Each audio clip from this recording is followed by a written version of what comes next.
You can't quite say that it was a regular day. There was something about the air, something about the smell of things this particular day. It was maybe or maybe not a coincidence that Beenit had decided that day to put his shoes on and go out to explore. He had been thinking about it for the last couple of weeks, what he would see, what he would find, the smells he would collect, the thrill of it. So he opened the door, went through the threshold and felt the breeze of a fresh new morning. Oh, what he would see. Oh, where he would walk on. He was very excited of this new adventure he was embarking on.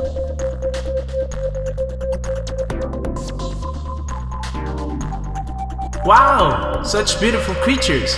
I have never seen these colors, this texture. It's amazing. I think I will have an early breakfast. Haha, yes. Like if you could just get out of your house and wander around. Yeah, right. Eat us, please. We implore you. Beenit found a fallen tree. He was attracted by it because of the little creatures he saw on it. He hadn't seen something like that before. As he was about to take a closer look at one of the creatures, a quiet noise could be heard just behind him, the noise of steps on the ground. However, Beenit was too excited and he could not hear them. Had he heard them, would this story have changed? Guess not.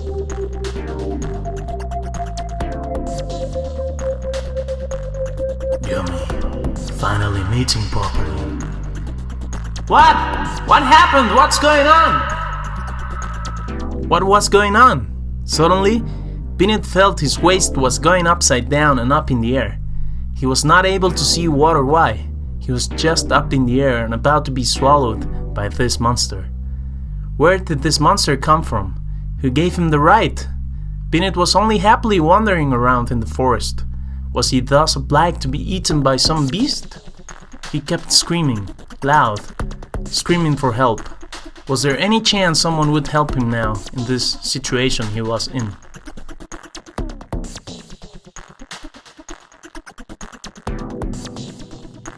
Hey, why don't you spice it up a little?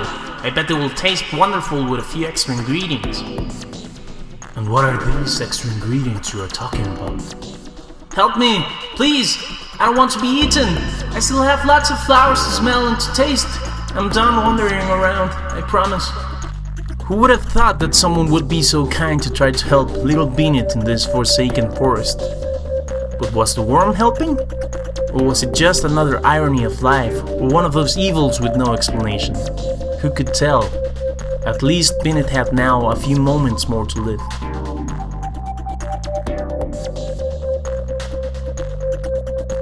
Why don't you try eating one of those plants over there? Then you can eat the boy. The mixture will be amazing. Believe me, I've done it before.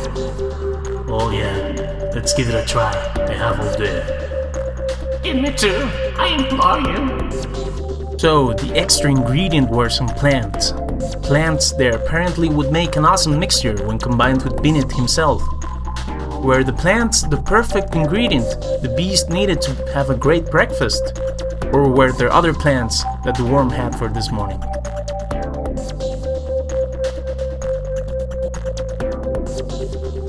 So, what's he doing now? Ha ha ha! Dancing!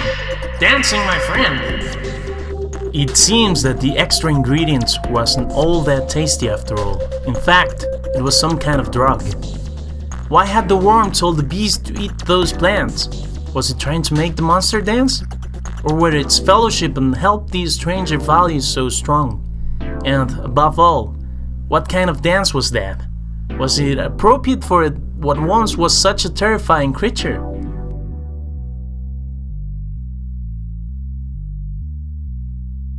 Well, boy, there's plenty of things a man shouldn't do, like, for example, eating too much. Nevertheless, I don't see anything bad in wandering around, and I don't think anyone should try to stop you. Wandering around and being a fool, like you, are fundamental rights to any living creature. That's why the monster is dancing right now. Maybe he needed to chill out a bit. Wise words by the worm. Why should anyone try to stop you or try to eat you almost exactly when you start your journey?